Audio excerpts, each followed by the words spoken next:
ಈ ಥರ ಒಂದು ಸಾಂಬಾರು ಇದ್ದರೆ ಅಂತೂ ಇಡ್ಲಿಗಾಗಲಿ, ದೋಸೆ, ಅನ್ನ, ಮುದ್ದೆ, ಪಡ್ಡು ಅಥವಾ ಉದ್ದಿನ ವಡೆ ಕೂಡ ಸೂಪರ್ ಕಾಂಬಿನೇಷನ್ ಈ ಸಾಂಬಾರು.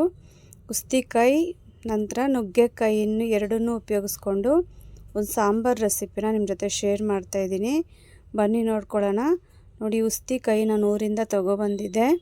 ಉಸ್ತಿಕಾಯಿನೆಲ್ಲ ನೀಟಾಗಿ ಬಿಡಿಸ್ಕೊಂಡು ನಾನು ಈ ಥರ ಒಂದು ಕವರ್ಗೆ ಹಾಕಿಟ್ಕೊಂಡಿದ್ದೀನಿ. ಕವರಲ್ಲೇ ಹಾಕಿಟ್ಕೊಂಡು ಒಂದು ಗುಂಡು ಕಲ್ಲನ್ನು ತಗೊಂಡು ಈ ಥರ ನಾವು ಜಜ್ಕೊಳ್ಳೋಣ. ನೀಟಾಗಿ ಒಂದು ಕಾಯಿ ಇಲ್ದಿರ ಎಲ್ಲನೂ ಜಜ್ಕೊಳ್ಳಿ. ಇದರೊಳಗೆ ಇರತಕ್ಕಂಥ ಬೀಜನ ಆಚೆ ಬರಬೇಕು, ಆವಾಗಲೇ ಕಸರೆ ಇರಲ್ಲ, ಇಲ್ಲಾಂದರೆ ಕಹಿ ಆಗುತ್ತೆ. ಅದರಿಂದ ಇದನ್ನ ತುಂಬ ಜನ ತಿನ್ನಲ್ಲ, ಚೆನ್ನಾಗಿರೋದಿಲ್ಲ ಅಂದ್ಬಿಟ್ಟು ಒಮ್ಮೆ ಈ ಥರ ಟ್ರೈ ಮಾಡಿ, ತುಂಬ ಚೆನ್ನಾಗಿರುತ್ತೆ, ಕಹಿ ಇರಲ್ಲ. ಈ ಥರ ಜಜ್ಜಿದ ತಕ್ಷಣ ನೀರಿಗೆ ಹಾಕ್ಕೋಬೇಕು. ಅದು ಜಜ್ತಾನೆ ಕಪ್ಪಗಾಗುತ್ತೆ. ಜಜ್ಜಿದ ತಕ್ಷಣ ಹಂಗೆ ನೀರಿಗೆ ಹಾಕ್ಕೊಳ್ಳಿ. ನಂತರ ನಾನಿಲ್ಲಿ 1 ಬೌಲ್ ಆಗೋಷ್ಟು ತೊಗರಿಬೇಳೆನ ಕುಕ್ಕರ್ಗೆ ಹಾಕ್ಕೊಂಡು ತೊಳ್ಕೊಂಡಿದ್ದೀನಿ.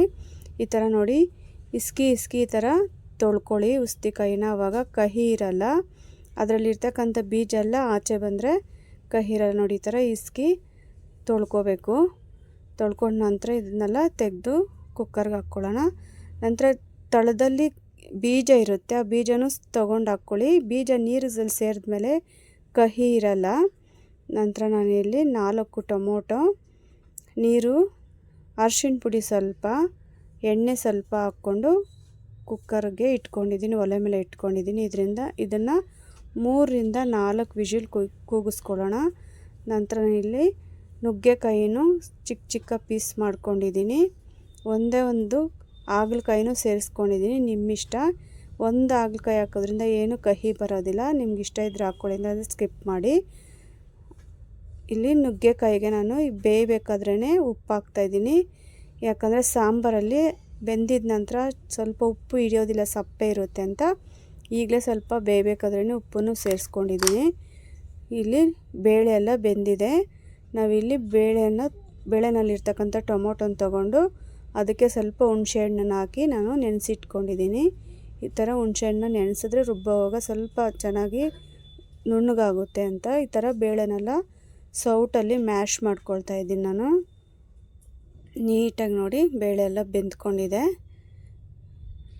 ಒಂದು ಜಾರ್ ತೊಗೊಂಡಿದ್ದೀನಿ. ಜಾರ್ಗೆ ನಾನು ಇಲ್ಲಿ 1 ಹಿಡಿ ಆಗೋಷ್ಟು ತೆಂಗಿನಕಾಯಿ, 1 ಈರುಳ್ಳಿನೂ ತೊಗೊಂಡಿದ್ದೀನಿ, ಕಟ್ ಮಾಡಿ ಜಾರ್ಗೆ ಸೇರಿಸ್ಕೊಂಡಿದ್ದೀನಿ. ಟೊಮೊಟೊ, ಹುಣಸೆಹಣ್ಣು ನೆನೆಸಿಟ್ಟಿದ್ವಲ್ಲ, ಇದನ್ನು ಜಾರ್ಗೆ ಸೇರಿಸ್ಕೊಂಡು ರುಬ್ಕೊಳ್ಳೋಣ.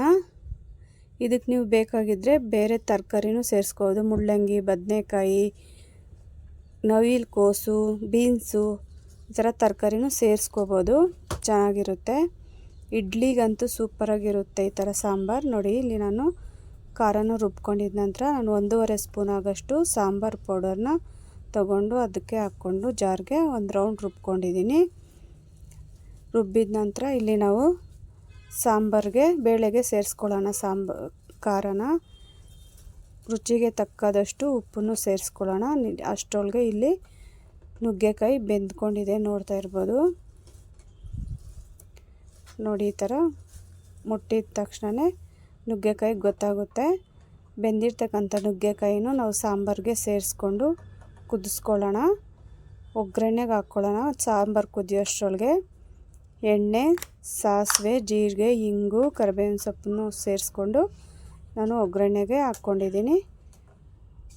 ಒಗ್ಗರಣೆನೂ ಸೇರಿಸ್ಕೊಂಡು ಕುದಿಸ್ಕೊಳ್ಳೋಣ. ಯಾರೆಲ್ಲ ನಮ್ಮ ಚಾನಲ್ನ ಸಬ್ಸ್ಕ್ರೈಬ್ ಮಾಡ್ದಿರ ನೋಡ್ತಾ ಇದ್ದೀರಾ, ಪ್ಲೀಸ್ ಸಬ್ಸ್ಕ್ರೈಬ್ ಮಾಡ್ಕೊಳ್ಳಿ.